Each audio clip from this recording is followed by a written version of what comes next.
अस्सलाम वालेकुम, मैं हूं शाहजेब खानजादा। कराची में बारिशों का सिलसिला जारी है और आज रिकॉर्ड बारिश हुई। सुबह से शुरू होने वाली बारिश दोपहर में थोड़ी सी देर के लिए रुकी, फिर उसके बाद शाम से दोबारा शुरू हो गई। रात 8 बजे तक कराची में 223 मिलीमीटर तक बारिश हो चुकी थी। पूरा शहर बारिश के पानी में डूब गया है। तमाम शाहराहें तालाब का मंजर पेश करने लगी। कई फीट पानी जमा हो गया। किसी शाहरा से पानी निकालने का काम कई घंटे बाद भी शुरू नहीं हो सका।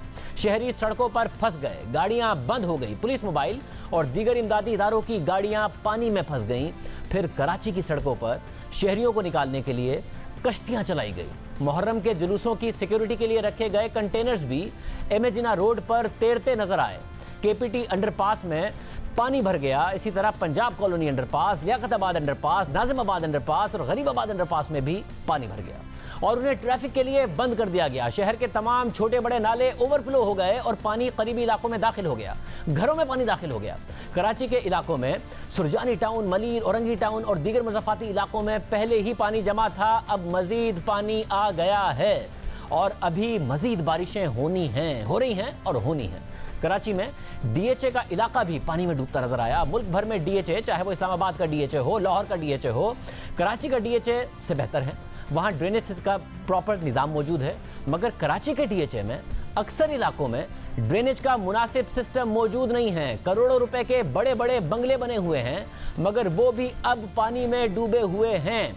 कराची डिफेंस मुल्क का महंगा तरीन इलाका है। कराची में जगह के मसाइल हैं। कराची में सिक्योरिटी के मसाइल की वजह से डिफेंस महंगा तरीन इलाका है, मगर कराची के इलाकों की तरह वहाँ भी हालत ख़राब है। डिफेंस मोड़ का इलाका, खयाबान शहबाज का इलाका और दीगर इलाकों में पानी जमा है, घरों में दाखिल हो गया है। बारिशों के साथ ही शहर में बिजली की फराहमी भी मुअत्तल हो गई। महकमा मौसमियात के मुताबिक कराची बादलों के सिस्टम के दरमियान में आ चुका है।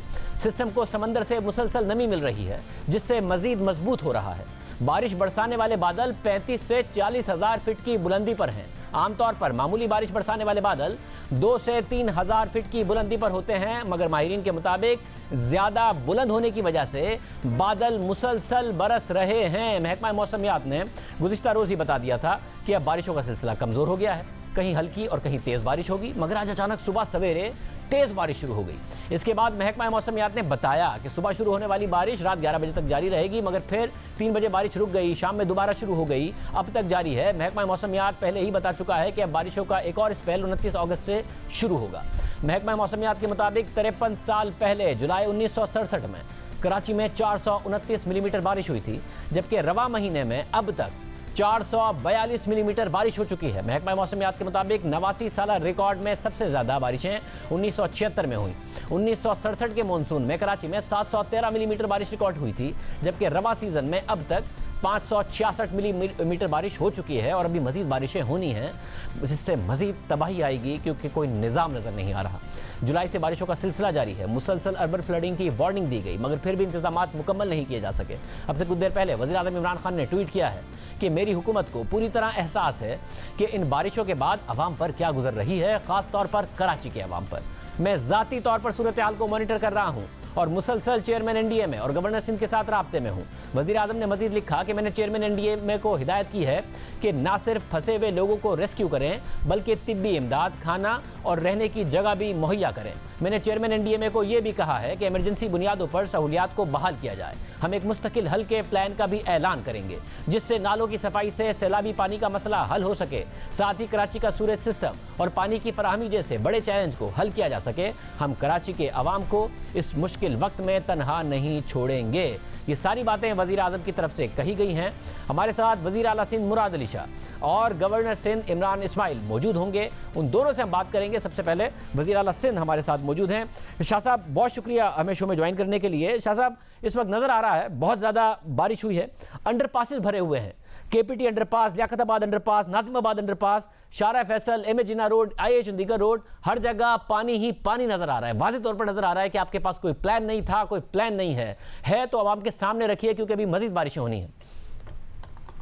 शाहजेब, देखें, इतनी बारिश में ऑब्वियसली पानी सड़कों पे तो जमा होगा और बहुत ज्यादा बारिश हुई, जैसे आप कह रहे हैं। आज से 2 दिन पहले 25 तारीख को हमें बताया गया था कि जी अगस्त के महीने में इससे पहले सबसे ज्यादा बारिश रिकॉर्ड फैसल बेस हुई थी 298 मिलीमीटर और 25 तारीख तक ये बारिश 345 मिलीमीटर हुई थी। आज जब मैं आपसे बात कर रहा हूँ तकरीबन 140-145 मिलीमीटर बारिश और हो चुकी है और इस वक्त शदीद तेज बारिश चल रही है। तो सारे रिकॉर्ड न सिर्फ टूटे हैं बल्कि डबल हो गए हैं पिछले सालों से।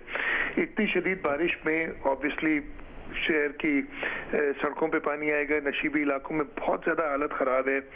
आपने कहा कि सारे अंडरपासेस बंद हैं, आप बिल्कुल दुरुस्त कह रहे हैं, लेकिन अभी से 2 घंटे पहले जब थोड़ी देर बारिश रुकी थी, मैं इनके पीछे लगा हुआ था, इंतजामिया के पीछे, उन्होंने मुझे तस्वीरें भेजी थी। शहीद मिल्लत पे जो हैदर अली रोड पे और तारिक रोड पे अंडरपास दोनों चल रहे थे और उन पे साफ करके दिखाया था। शाहर फैसल पे जो अंडरपास था उसको भी कर रहे थे, लेकिन अभी फिर इस शदीद बारिश में दोबारा पानी आ गया होगा। तो ये एक फायर फाइटिंग टाइप चीज है या वाटर फ्लड फाइटिंग जो हम कर रहे हैं वो जारी रहेगी। इस वक्त जो मुझे सबसे ज्यादा तशवीश और परेशानी है कि हमारे रेस्क्यू एफर्ट्स चलते रहे, कुछ नशेबी इलाकों में पानी लोगों के घरों के अंदर आ गया है, जहाँ पे भी उनके जानों को खतरा है वहां से हमने उन्हें इवैक्यूएट करना है। उस सिलसिले में ऑलरेडी स्कूल्स, कॉलेजेस, कुछ मैरिज हॉल्स डेजिग्नेट किए हैं कि जहाँ पे लोगों को लेके आएंगे। इंतजामिया आर्मी और नेवी की मदद से ये रेस्क्यू का काम कर रही है। हमारे जो बड़े नाली नदियां हैं, ये मलीर रिवर पे हमें इशू है।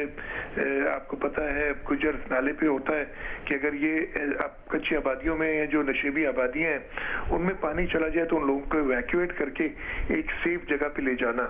इस वक्त सबसे ज्यादा जो मेरा कंसर्न है वो ये है। एंड ऑब्वियसली जब बारिश थोड़ी रुक जाएगी, जैसी रुकती है तो हम डी वाटरिंग और पंप उनको करना शुरू कर देते हैं, पानी को बाहर, वो हम दोबारा शुरू करेंगे।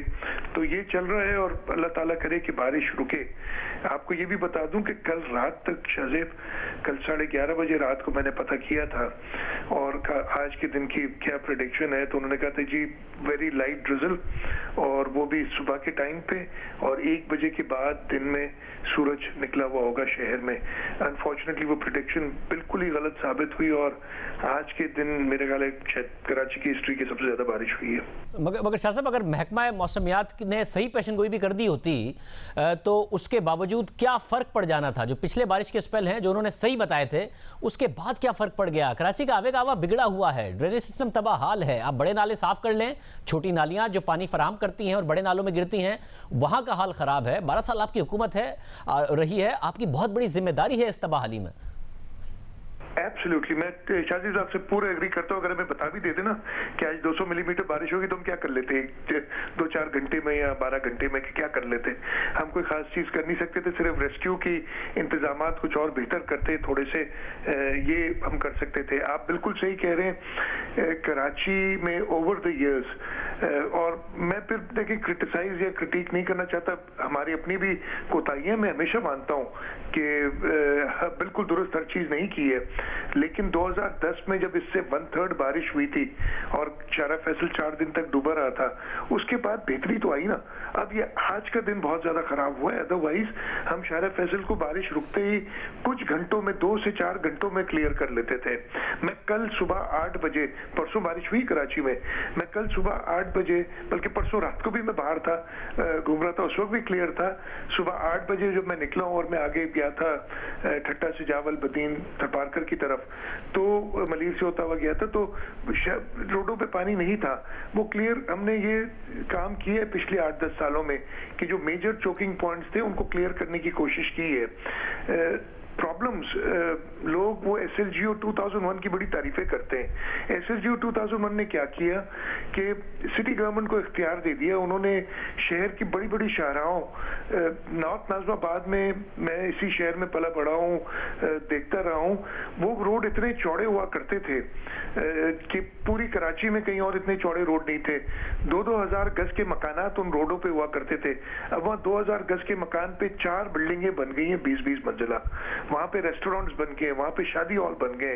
ये कमर्शलाइजेशन, नालों के अंदर ऑफिशियल लीजेस दी गई हैं गुजर नाले के अंदर, ये भी 2001 की SLGO का कमाल कि उन्होंने कर दिया। इन सारी चीजों की वजह से अब कहते हैं ना इख्तियारात कम दिए। मैं ये मानता हूं कि इख्तियारात कुछ कम है और मैंने इसका इतराफ भी किया है, लेकिन जब आप इतनी शदीद किस्म की इख्तियारात का नाजायज इस्तेमाल करते हैं तो फिर वो रिस्ट्रिक्ट करना पड़ता है। और 2013 में इसीलिए किया था। हम जो नया लॉ पे काम कर रहे हैं उसमें डेफिनेटली उनको और स्ट्रेंथन करने की बात कर रहे हैं, लेकिन अनफॉर्चुनेटली ये जब हम कहते हैं बात तो हमें इख्तियारात ना होने का ताना देके और कह दिया जाता है जो इख्तियारात होने की वजह से आपने शहर के साथ जुल्म किया है उसका भी तो जिक्र किया करें ना। मगर शाह साहब अगर आपने इख्तियारात ले लिए इसलिए कि आपके ख्याल में वो मिसयूज हो रहे थे तो वो इख्तियारात लेकर आपने शहर को बेहतर क्यों नहीं कर दिया? मतलब क्राइसिस टू क्राइसिस चली है आपकी हुकूमत। जब भी बड़ा क्राइसिस आता है आप वादा करते हैं कि चीज़ें ठीक करेंगे, फिर नहीं होता है। जब ट्रांसपोर्ट पर तनकीद होती है आप कहते हैं बसें आएंगी, 2016 से वादा कर रहे हैं, एक बस नहीं आई है। अब तो पेशावर को भी एक निज़ाम मिल गया। जब कचरे का एक क्राइसिस पैदा होता है आप वादा करते हैं कि कचरा साफ होगा। लाहौर में सॉलिड वेस्ट मैनेजमेंट का ज़बरदस्त प्रोजेक्ट लेकर आए प्राइवेट सेक्टर के जरिए शहबाज शरीफ साहब, कराची में कोई अमल नहीं हुआ, आपने वादा किया। जब कोई बड़ा क्राइम हो जाता है और आता है कि जी फुटेज नहीं है तो आप लोग वादा करते हैं कि जी कराची में सेफ सिटी प्रोजेक्ट बनेगा, मगर वो बात गुजर जाती है तो कराची में वो सेफ सिटी प्रोजेक्ट भी नहीं है। इस्लामाबाद में है, लाहौर में है, फैसलाबाद में, मगर दूसरे शहरों में ये सारी की सारी चीज़ें हो जाती हैं। अमल केस होता है, आप वादा करते हैं कि जी अब शहर में एक बाकायदा एम्बुलेंस सर्विस आएगी, आप कानून साजी भी कर देते हैं, मगर जब खबरें आगे बढ़ती हैं तो पता चलता है कि जी उस पर भी कोई काम नहीं हुआ। पंजाब में 1122 सर्विस मौजूद है, अब तो खैबर पख्तूनख्वा में आ गई है, कराची में कोई रेस्क्यू सर्विस मौजूद नहीं है। क्राइसिस टू क्राइसिस आप वादा करते हैं, पूरा नहीं करते हैं।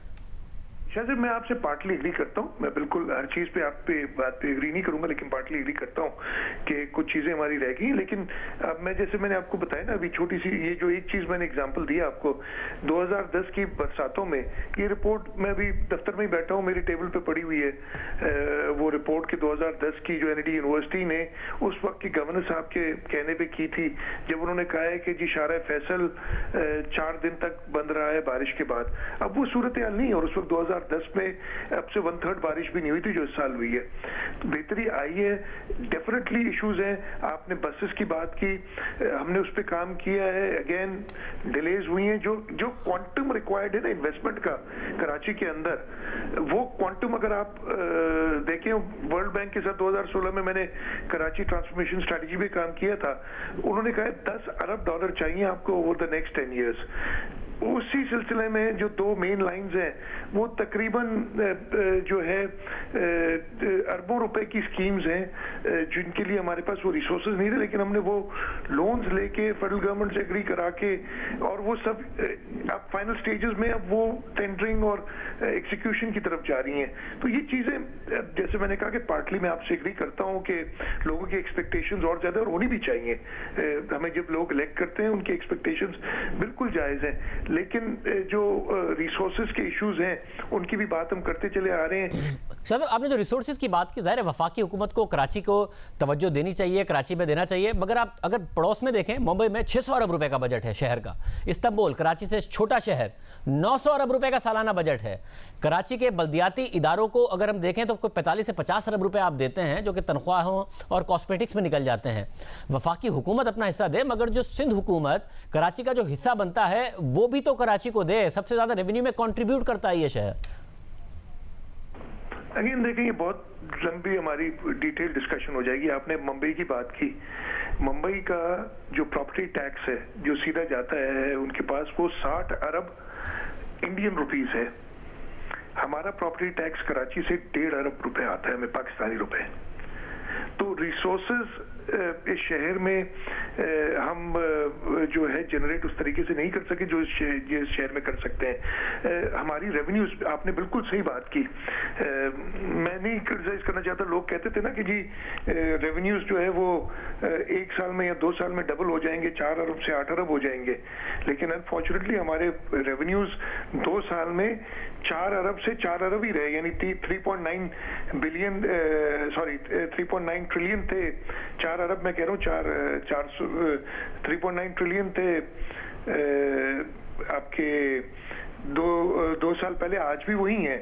तो ये रिसोर्सेज को तो जनरेट हमने ज़्यादा करना पड़ेगा ताकि हम वो प्रॉपर फैसिलिटीज़ दे सकें, और इसमें फेडरल गवर्नमेंट और प्रोविंशियल गवर्नमेंट ने साथ मिलकर काम करना चाहिए। अनफॉर्चुनेटली जब पिछली नवाज शरीफ साहब की गवर्नमेंट थी या मुस्लिम लीग नून की गवर्नमेंट थी, उस वक्त भी खासतौर पे कराची शहर के लिए जब भी हम बात करते थे तो वो सिर्फ पॉइंट स्कोरिंग और उस पर कि जी चलें ग्रीन लाइन हम खुद बनाएंगे, आपको नहीं बना देंगे। इस वक्त भी मुझे बड़ी मैं कोई ऐसी बात कहना नहीं चाहता, लेकिन सुबह से मैं शुक्रगुजार हूँ, मेरे से अमीनुल हक साहब ने कांटेक्ट किया है और बात की है और जो ना हमने डिस्कशन किए कि क्या क्या हो सकता है। अली जैदी साहब ने, नासिर शाह साहब मेरे साथ मौजूद थे उस वक्त, उनसे बात की है और किसी फेडरल गवर्नमेंट के इदारे ने या किसी ने, मैंने खुद एनडीएमए से बात की, चेयरमैन एनडीएमए से मदद ली है, आर्मी और नेवी से मदद ली है, लेकिन फेडरल गवर्नमेंट के किसी इदारे ने ये मुनासिब नहीं समझा कि चीफ मिनिस्टर से भी बात कर ली जाए। तो ये चीजें देखनी होंगी और ये दिस इज नॉट न्यू, ये पहले भी मतलब ये जाहिर दोनों वज़रा भी वफाक के, मगर आप कह रहे हैं कि एनडीए में से भी आपने रब्ता किया बजाय इसके उन्होंने रब्ता, क्योंकि वज़ीर आज़म ने कहा कि बाद में ट्वीट किया कि एनडीए में कोई हिदायत की थी, तो आपने रब्ता भी किया है, अगर तो क्या वज़ीर आज़म से बात नहीं हो पाई आपकी? आपने अगर खुद भी रब्ता किया है या उन्होंने तो नहीं किया? मैं एक्सपेक्ट कर रहा था, चले आप मुझे भी ब्लेम कर सकते कि जी आपने खुद क्यों नहीं कांटेक्ट किया।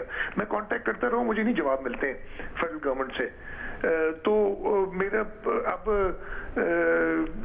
मैं वही कह रहा हूं कि जी उनको भी आके अगर बात करते हैं, पाकिस्तान तहरीक इंसाफ क्लेम करती है कि वो सबसे ज्यादा बड़ी नुमाइंदा जमात है कराची की, लेकिन उनके वजीर आजम इन बारिशों में, इस कोविड की पूरी सूरत हाल में जब कराची आए, शायद एक आध बार आए थे, मुझसे भी नहीं मिले। अच्छी बात है जी, वो नहीं जो जिस तरीके से काम करना चाहते, जो उनका तरीक़ेकार है। अगर फेडरल गवर्नमेंट कल बैठ के, जब उन्होंने ट्यूसडे को मीटिंग की है और पूरे मुल्क में बारिश की, फ्लड्स की, खासतौर पे सिंध के अंदर, खासतौर पे कराची शहर के अंदर, और खैर पिंडी में भी सख्त बारिश हो रही है और वो भी डूबा हुआ है इस वक्त, झेलम में भी बारिश है और भी पंजाब के शहरों में बारिश है, लेकिन इस वक्त भी अगर उन्होंने, उनकी टॉप प्रायोरिटी कुछ और चीजें हैं और सिर्फ ये नैरेटिव रखना है, तो फिर अल्लाह ही हाफिज है इस टाइप की फेडरल गवर्नमेंट का। सब आपका एक गिला हम गवर्नर सिंध के सामने रखते हैं, मगर एक बात ये बताइएगा कि हमें ये नज़र आया है वैसे शाह साहब कि अगर कराची के मसले को हल किया जाए तो हो सकता है, लियारी एक्सप्रेसवे बना तो लियारी का इलाका अब नज़र आ रहा है कि पहले थोड़ी सी बारिश में लियारी में कितना पानी जमा हो जाता था, मगर उसके बाद अब नज़र आ रहा है कि वहाँ पानी नहीं जमा हो रहा है। तो पूरे शहर का अगर इंफ्रास्ट्रक्चर आप बेहतर करें, ड्रेनेज का सिस्टम बेहतर करें, तो चीज़ें इस शहर में बेहतर हो सकती हैं। बिल्कुल हाल है। देखिए इस वक्त भी हमने बनाए हुए रिसोर्सेज की बहुत ज्यादा जरूरत है। हमने क्या किया है ओवर द इयर्स, जैसे मैंने आपको बताया ना, कई जगहों पे नालों के ऊपर कंस्ट्रक्शन हुई है। इसमें आप मुझे भी इल्जाम दें कि शायद हमारी हुकूमत के जमाने में भी ऐसा हुआ हो, लेकिन ये ज्यादा इश्यूज शुरू हुए हैं मैं कह रहा हूँ मिड 90s, लेट 90s के बाद। और जो शहर जिस तरीके से ग्रो किया है बगैर प्लान किए हुए, पहले इस तरीके से नहीं होता था। आप अगर हमने शहर जो हमने वेस्ट मैनेजमेंट बोर्ड की आपने बात की, इस वक्त भी मैं ये क्लेम कर सकता हूँ ऑप्टिमम सूरत हाल नहीं है, लेकिन उसके बावजूद जब मैं खुद ट्रैवल करता हूँ, मैं अकेले भी निकलता हूँ, मैं अपने टीम के साथ भी निकलता हूँ, जैसे ही मैं साउथ और ईस्ट से निकल के सेंट्रल पे आता हूँ तो अचानक एक सूरत हाल मुझे अजीब व गरीब नजर आती है। साउथ और ईस्ट में सॉलिड वेस्ट मैनेजमेंट बोर्ड काम कर रही है, उधर डीएमसी काम कर रही है, वो अपने रिसोर्सेज की बात करते हैं, हमारे पास रिसोर्सेज कम है, लेकिन जो रिसोर्सेज हैं उनको मेरा ख्याल है प्रॉपर इस्तेमाल नहीं किया गया। मैं इसके साथ साथ शुक्रगुजार भी हूँ, मैं परसों रात को निकला हुआ था लेट नाइट, मेरे पास 2 डीएमसी ईस्ट और डीएमसी सेंट्रल के जो चेयरमैन हैं वो दोनों मुत्तहिदा कौमी मूवमेंट से उनका ताल्लुक है, लेकिन वो जब बारिश हो रही थी दोनों रात को मौजूद थे रोड्स पे, वो अपने तरीके से कुछ काम कर रहे हैं। मैंने उनको कॉम्प्लीमेंट भी किया था, और जबकि उनका टेन्योर भी 2 दिन बाद खत्म हो रहा है, तो ये अच्छी बात है कि लोग अपने लोगों के साथ रहें। हमने भी यही कोशिश की है। वैसे मगर कोशिश का शहरियों को फायदा नहीं हो रहा शाह साहब, शहर लावारिस नजर आ रहा है इस वक्त। तो एज ऑफ नाउ अवाम बुरी तरीके से भुगत रहे हैं, मगर कम से कम उन्हें कोई हल बताइए, कोई उम्मीद दिलाइए कि आपके पास कोई प्लान है इस शहर के लिए और इस शहर के मसले हल करने के लिए आने वाले सालों में।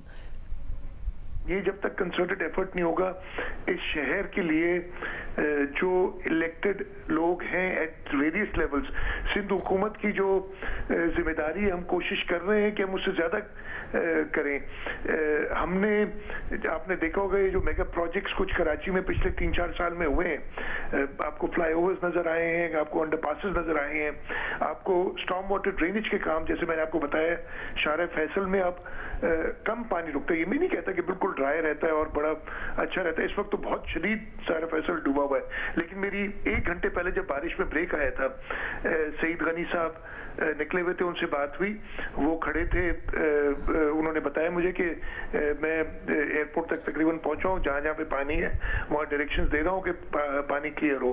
तो कुछ काम सिंध हुकूमत ने जरूर किया है, लेकिन हर टियर पे हमने काम करना पड़ेगा।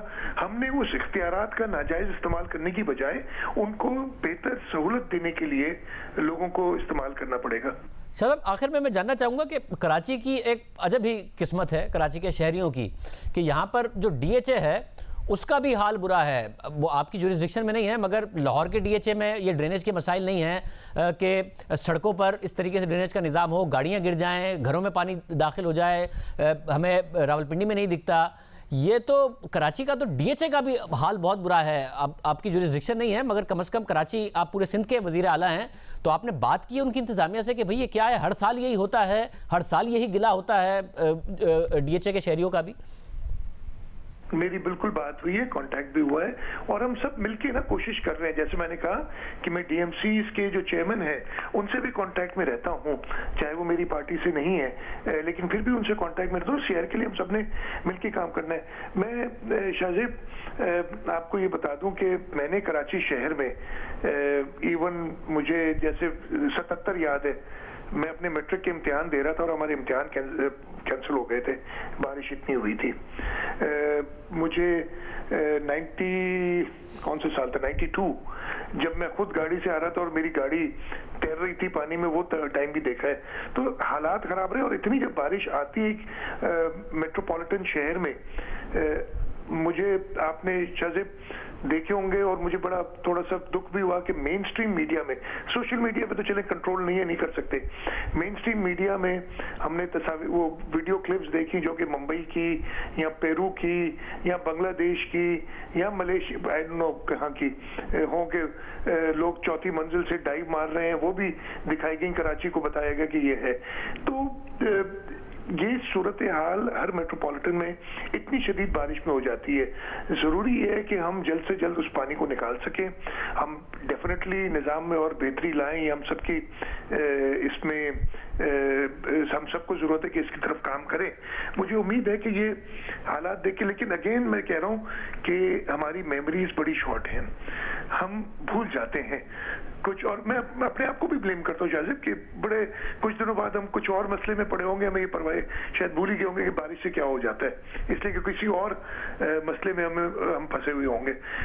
ऐसा हम उम्मीद करते हैं कराची के शहरियों के मसाइल हल हों। हमारे साथ गवर्नर सिंध इमरान इस्माइल मौजूद हैं। मुराद अली शाह साहब, आपका बहुत शुक्रिया। इमरान इस्माइल साहब के सामने कुछ सवालात रखते हैं। गवर्नर साहब, बहुत शुक्रिया हमें शो में ज्वाइन करने के लिए। तबाही है कराची में, कराची के खुद शहरी हैं आप, गवर्नर सिंध हैं आप, देख रहे हैं कि क्या हाल है। इनफैक्ट गवर्नर हाउस जो है उसके आसपास भी बहुत बुरी इस वक्त हालत है, बहुत बुरे हालात हैं। वज़ीर आज़म ने कहा है कि उन्होंने आपसे भी बात की है, एनडीएमए के चेयरमैन से भी बात की है। वज़ीर आला सिंध कह रहे हैं कि मैंने खुद एनडीएमए के चेयरमैन से बात की, वफाकी हुकूमत में से वज़ीर आज़म ने मुझसे नहीं बात की। इंतज़ामी तौर पर तो मामला सीएम के पास हैं, वज़ीर आज़म क्यों नहीं बात करते, या आपकी खुद की बात हुई सीएम से? बहुत शुक्रिया शाहज़ेब। देखिए, बात यह है कि अगर एनडीएमए के चेयरमैन वज़ीर आज़म ने अगर एनडीएमए को ये कहा है कि वो कराची में एक्टिव हो और काम करें और सूबा सिंध में एक्टिव होकर काम करें, तो अगर वज़ीर आला उनसे बात करें तो वफाक से बात करें, अगर वो अली जैदी से बात करें तो वफाक से बात करें, अगर असद उमर से बात करें तो वफाक से बात करें। असद उमर उनके ऑफिस भी गए, जाके मिलकर आए, उनसे सारी बातचीत तय की उन्होंने। तो वो वफाक के नुमाइंदे की हैसियत से, इमरान खान के कॉन्फिडेंट सीनियर वजीर की हैसियत से ही उनसे बात करें ना, और किस तरह बात करें। ये जरूरी तो नहीं होता कि वजीर आजम खुद बात करें तभी कोई तसल्ली और तशफ़ी होगी उसमें। मगर वो कह रहे हैं कि एनडीएमए चेयरमैन से भी मैंने ही राब्ता किया। एक ही बात है, उन्होंने राब्ता किया, राब्ता तो हुआ एनडीएमए के चेयरमैन से। अगर एनडीएमए के चेयरमैन को वजीर आजम से हिदायत ना हो तो वो किस तरह वजीर आला के साथ ताउन कर सकेंगे। और इस वक्त इमरान इस्माइल साहब क्या प्लान क्या है, क्योंकि वजीर आजम ने कहा कि मुस्तकिल बुनियादों पर भी प्लान हम ठीक करेंगे। अभी तो शहर का आवे का आवा बिगड़ा हुआ है, आपको अच्छे से पता है। सीवरेज का निज़ाम यहाँ पर तबाह हाल है, यहाँ पर बरसाती नालों का निज़ाम तबाह हाल है। सिर्फ नाले साफ करने से तो कुछ होगा नहीं। कोई एक कमेटी भी आप लोगों ने बनाई है सिंध हुकूमत के साथ मिलकर, कोई प्लान है या फिर ये बारिशें होंगी, गुजर जाएंगी, एक नया मसला खड़ा हो जाएगा, अगले साल हम फिर यही बातें कर रहे होंगे? शाहजेब, पिछले 50 साल से कराची को निगलेक्ट किया गया। 50 साल से जो भी हुकूमत में शामिल रहे लोग वो जिम्मेदार हैं आज के इस तबाह हाल कराची के। जो कराची की तबाही हुई है उसके जिम्मेदार हर वो शख्स है जो हुकूमत का हिस्सा रहा पिछले 50 साल में, सिंध हुकूमत का खासतौर से। निगलेक्ट किया गया, सिर्फ दूध देने वाली गाय समझ के कराची को ज़िबा किया गया। और उसके बाद अब आज जो हालात हुए हैं ये कुदरत पर डाल देना कि जी ऐसी बारिश कभी हुई नहीं जिंदगी में। चले, मैं भी मानता हूं कि ऐसी बारिश मैंने अपनी जिंदगी में कराची में नहीं देखी, लेकिन अगर कराची के तमाम नाले, कराची के तमाम नकासी के निज़ाम, कराची की तमाम चीजें अपनी जगह काम कर रही होती तो शायद पानी थोड़ी देर के लिए जमा होता, लेकिन ये हाल नहीं होता कि रोड के ऊपर कंटेनर बह रहे हैं और एक ऐसा मंजर पेश कर रहा है जो शायद नाइजीरिया में भी ना पेश करता हो इतनी बारिश के बाद। यानी रोड के ऊपर कंटेनर बह रहे हैं, दूसरी तरफ लोगों ने रस्सियां डाली हुई हैं शाहराह फैसल के ऊपर के लोग बह रहे हैं, बकायदा समंदर जैसी सूरत हाल है, उसमें पकड़ पकड़ के उनको बाहर निकाला जा रहा है। इस वक्त जब हम आपसे बात कर रहे हैं शाहजेब, 70 के करीब आर्मी की टीम्स जो हैं वो 70 मुख्तलिफ मकामात पे एवैक्यूएशन लोगों के लिए कर रही हैं। हमने 14 FWO की टीम्स जो हैं वो कोशिश कर रही हैं कि जो पानी की निकासी है उसको तेज किया जाए, जहां पे क्लॉगिंग हो रही है, नाले बंद हो रहे हैं, वहां पे उसको पानी को भी तेजी से निकाला जाए। एनडीएमए इस वक्त फूड सप्लाई के अंदर भरपूर तरीके से काम कर रही है, कैंप्स लेकर आ रही है, सारी चीजें कर रही है। ये वफाक की ही इमदाद, वफाक की ही मदद की वजह से ये सारी चीज हो रही है। तो लिहाजा इस वक्त पॉलिटिक्स करने की जरूरत नहीं है। खासतौर से सूबे के चीफ मिनिस्टर जो इस वक्त काम कर रहे हैं, चीजों पे कोशिश कर रहे हैं, उनकी तरफ से कोई बयान इस तरह का आना जो है वो मगर ज़रा उनका गिला ये है कि वजीर आजम, तो वजीर आजम ज़ाहिर उस्मान बुज़दार साहब से भी बात करते हैं, आपकी हुकूमत है, खैबर पख्तूनख्वा के सीएम से भी बात करते हैं, वहाँ के मामला देखते हैं। अगर इतना बड़ा क्राइसिस आया हुआ है, इमरजेंसी नाफिज है, तो सीएम गिला कर रहे हैं कि वफाक से अगर वजीर आजम बात कर लेंगे तो इसमें क्या हो जाएगा? बात हो जाएगी, लेकिन मैं उस पर बिल्कुल आपसे दो राय नहीं रखता कि बात नहीं होनी चाहिए। बातचीत का दरवाजा खुला होना चाहिए, दोनों तरफ से बात हो जाएगी। लेकिन बात करके वजीर आजम ने क्या उन्हें कहना है? जो वजीर आजम ने काम करने थे वो सारे उन्होंने कर दिए। उन्होंने एनडीएमए, FWO, पाक आर्मी, पाकिस्तान नेवी, इन सबको हिदायत वजीर आजम ने की है ना कि आप वहाँ पे एक्टिव पार्ट प्ले करें और वहाँ से लोगों को बचाएं। अरे इमरान साहब, जरा अब आप क्योंकि रहे हैं कराची में तो आपको अच्छे से पता है। अब बॉम्बे का 600 अरब का बजट है, इस्तांबुल का 900 अरब रुपए का बजट है। हमने सीएम सिंध के सामने भी ये मामला रखा कि आप तो जो कराची के इदारे हैं उनको देते ही 50 अरब रुपए, इतना कम बजट है, जिसमें वो ज़ाहिर ये शिकायत कर रहे थे कि वफाक से भी अब हमें कम मिल रहा है, रेवेन्यू कम इकट्ठा हो रहा है। तो कराची के लिए सिंध हुकूमत की तो जिम्मेदारी है ही, 12 साल से हुकूमत में है, बरी जिम्मा हो ही नहीं सकते वो। मगर क्योंकि आपको बहुत ज़्यादा मैंडेट मिला है कराची से, इस कराची ने सदर पाकिस्तान, गवर्नर सिंध, साथ ही हमें नज़र आ रहा है कि कितने वफाकी वुज़रा कराची से बने हैं, MNAs आपकी हुकूमत में बड़ा अहम किरदार है। ये जो बजट कोई बने इस कमेटी के तहत जो कराची को मिले दीगर तरक्की याफ्ता शहरों की तरह, कुछ है इसका प्लान? जी, इसका प्लान बिल्कुल है, लेकिन मेरी गुजारिश ये होगी वजीर आला सिंध से कि जो कराची का हिस्सा बनता है हुकूमत के, सिंध हुकूमत के बजट में, NFC अवार्ड्स में, वो तो दे दें कम से कम। PFC अवार्ड तो करें।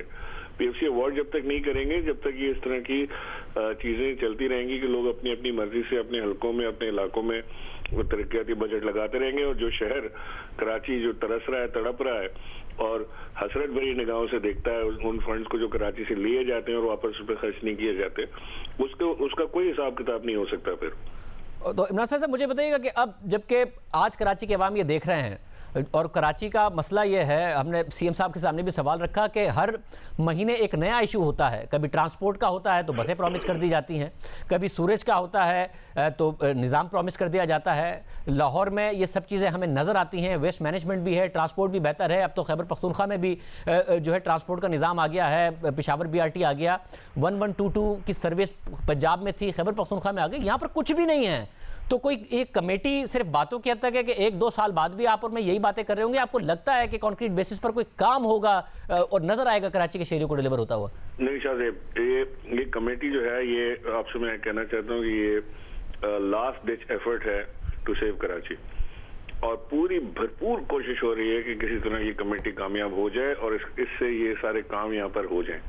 अगर खुदा न खास्ता ये ना हुआ तो फिर कोई एक्सट्रीम मेजर्स लेने पड़ेंगे हमें। हम कराची को इस तरह ससकता बिलकता नहीं छोड़ सकते। और वो एक्सट्रीम मेजर्स क्या हो सकते हैं? कुछ भी हो सकते हैं, देयर आर मेनी ऑप्शंस जो बाद में एक्सरसाइज किए जा सकते हैं। और साहब, और कराची में एक हमने ये भी देखा है कि कराची की बदकिस्मती ये है कि कराची में जो चीज़ें सिंध हुकूमत के मातहत नहीं आती उनका भी हाल बुरा है। लाहौर का DHA भी अच्छा, इस्लामाबाद का DHA वहाँ पर ज़बरदस्त है पिंडी में, मगर यहाँ पर DHA में भी ड्रेनेज का निज़ाम नहीं है। वहाँ पर भी पानी खड़ा हुआ है, वहाँ पर भी गाड़ियाँ गिरी हुई हैं, घरों में पानी भरा हुआ है। आपने उनसे भी बात की है कि भाई ये क्या इस वक्त सूरत हाल हो रही है? कराची में जो सबसे कामयाब हाउसिंग स्कीम है वो DHA, और पूरे पाकिस्तान की सबसे बुरी DHA कराची की है। ये बात भी बिल्कुल आपकी ठीक है। और पूरे पाकिस्तान की सबसे महंगी भी है। पूरे पाकिस्तान, खैर महंगी तो जमीन की वजह से है, उसमें DHA का तो कोई कमाल नहीं है। जमीन ही कराची में शॉर्ट है तो वहाँ पे डिमांड ज्यादा है, तो उसकी वजह से महंगी है। लेकिन जो DHA लाहौर है या जो दीगर DHAs हैं वो कराची के DHAs मुकाबलतन बहुत बेहतर DHAs हैं।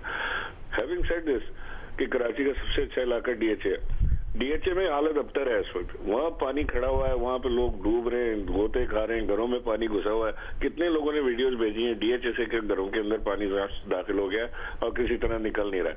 ना मशीनरी है ना कुछ है उनके पास। उनसे भी बात हुई है, DHA के ब्रिगेडियर साहब से भी मेरी बात हुई है। वो भी पूरी कोशिश कर रहे हैं कि किसी तरह पानी की निकासी को वो यकीनी बनाए।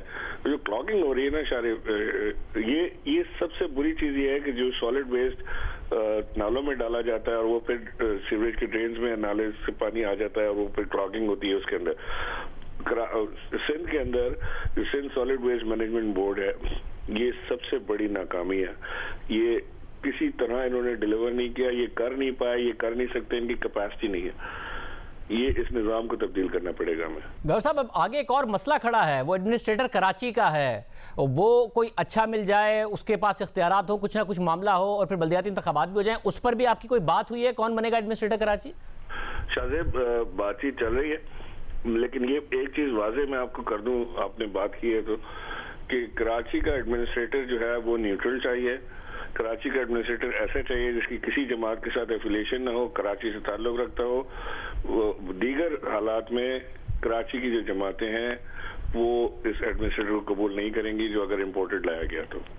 क्या अभी ऐसा कोई कॉन्फ्लिक्ट पैदा हुआ है सिंध हुकूमत के दरमियान, पीपल्स पार्टी के दरमियान और आप लोगों के दरमियान, कि वो कुछ ऐसा चाह रही हैं जिसके से आप नहीं मान रहे हैं? ये कमेटी वाले बेहतर बता सकेंगे, लेकिन जो मेरी जो बात हुई है उनसे, कमेटी वालों से, वो उन्होंने यही बात वाज़े तौर से मुझे की थी कि हम कराची का एडमिनिस्ट्रेटर वो चाहते हैं जो न्यूट्रल हो, जो तमाम जमातों को, तमाम स्टेक होल्डर्स को, न सिर्फ पीपल्स पार्टी और PTI बल्कि तमाम स्टेक होल्डर्स को, कराची के जो इलेक्शन में हिस्सा लेती हैं जमातें, उनको काबिल कबूल हो। बहुत शुक्रिया। गवर्नर सैयद इमरान इस्माइल साहब हमारे साथ मौजूद थे। प्रोग्राम में एक ब्रेक शामिल करेंगे और उस ब्रेक के बाद आपको दिखाएंगे कि बारिश अब भी हो रही है, क्या हाल है। हमारे रिपोर्टर्स मौजूद हैं, आपको बिल्कुल लाइव कवरेज दिखाएंगे एक ब्रेक के बाद।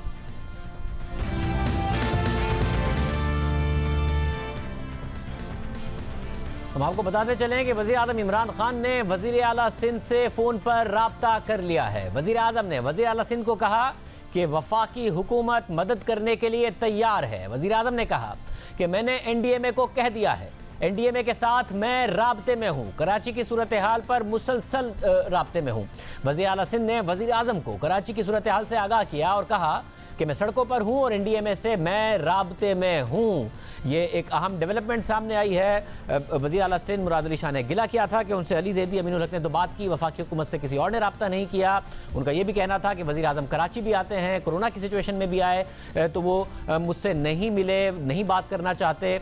साथ ही हमने गवर्नर सिंध के सामने मामला रखा तो उन्होंने कहा कि ये भी वफाकी हुकूमत के नुमाइंदे हैं, जो कमेटी बनी है वो भी वफाकी हुकूमत के नुमाइंदे हैं, एनडीएमए को भी वज़ीर आज़म ने ही कहा है। और अब वज़ीर आज़म ने वज़ीर आला सिंध से कुछ देर पहले राब्ता किया है, उनसे कराची की सूरत हाल पर बात की है और बताया है कि मैं एनडीएमए से राब्ते में हूँ, कोई मदद चाहिए तो वफाकी हुकूमत मदद के लिए तैयार है। एक मुख्तसर राब्ता वज़ीर आज़म इमरान खान और वज़ीर आला सिंध मुराद अली शाह के दरमियान हुआ है। प्रोग्राम में आगे बढ़ते हैं। शाहराह फैसल पर इस वक्त क्या सूरत हाल है? बारिश हो रही है क्या? कुछ आसानी हुई है? हमारे नुमाइंदे ज़िशान शाह वहाँ पर मौजूद हैं। इसके अलावा PSHS सोसाइटी में क्या सूरत हाल है? ज़िशान शाह बताइएगा।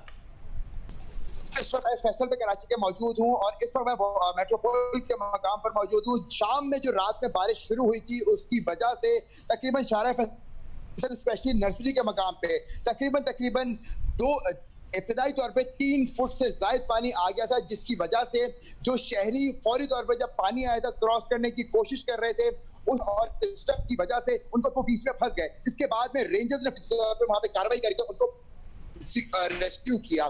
बड़ी तादाद में जो दुकानें हैं वहां पे तकरीबन उसमें 4 से 5 फुट में पानी भर गया, जो कि नर्सरी हो गई है।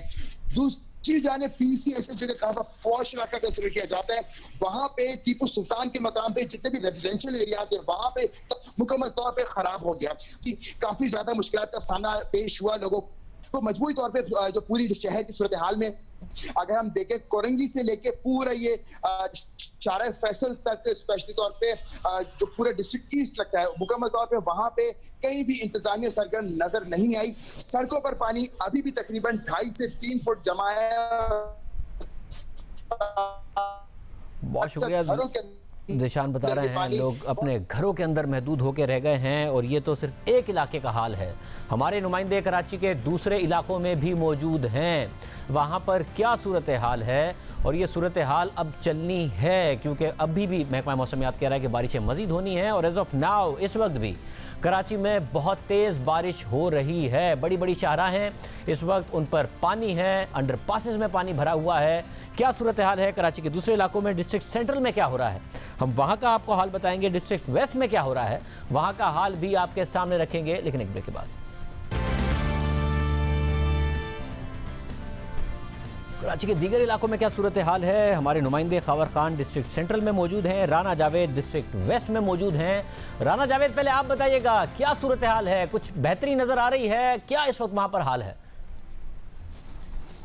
शाहिद साहब, मैं इस वक्त कराची के इलाके सच्चल गोट में मौजूद हूँ और सच्चल गोट इसका नाम बराए नाम था कि गोट है, लेकिन यहाँ अच्छी बड़ी आबादियां हैं, अच्छी सोसाइटियां हैं, लेकिन आज के बारिशों के बाद ये वाकई एक गोट का मंजर पेश कर रहा है। आपको मैं दिखाऊं कि आप रात के इस पहर भी देख सकते हैं कि पानी का बहाव इस रोड पर 3 से 4 फुट पानी मौजूद है, पानी के यहाँ तक मौजूद है और कितना तेज बहाव है और क्या सूरत हाल है इस रोड की। इतराफ की जो दुकानें हैं वो दुकानें और उनमें पानी दाखिल हो चुका है, सोसाइटी में पानी दाखिल हो चुका है।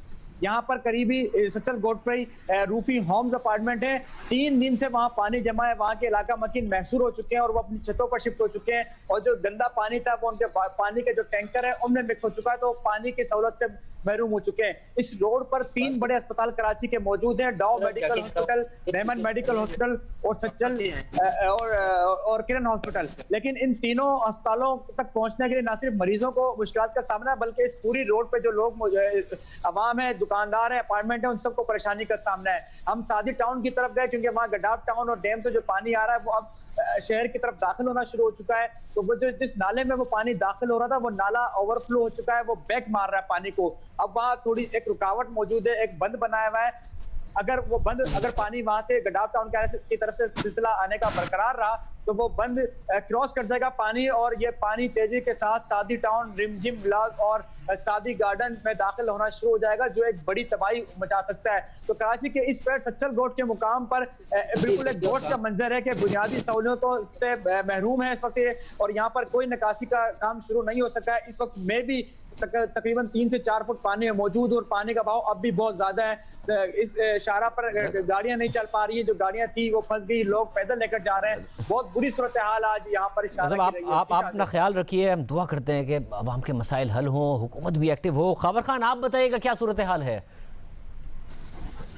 जी शाहजेब, बिल्कुल अगर डिस्ट्रिक्ट सेंट्रल की बात की जाए तो शफीक मोड़, नागन चौरंगी, 4K चौरंगी, पावर हाउस चौरंगी और फिर सुरजानी टाउन, ये वो इलाके थे जो कि मुकम्मल तौर पर जेर आब आ गए थे। सिर्फ 2 घंटे के अंदर जो है 102 मिलीमीटर से बारिश रिकॉर्ड की गई थी। इसी तरह गुलबर्ग में बात की जाए, पीपल्स चौरंगी की बात की जाए, गुज्जर नाला जो कि एक बड़ा नाला कहलाता है डिस्ट्रिक्ट सेंट्रल का, वो मुकम्मल तौर पर ओवरफ्लो कर चुका था।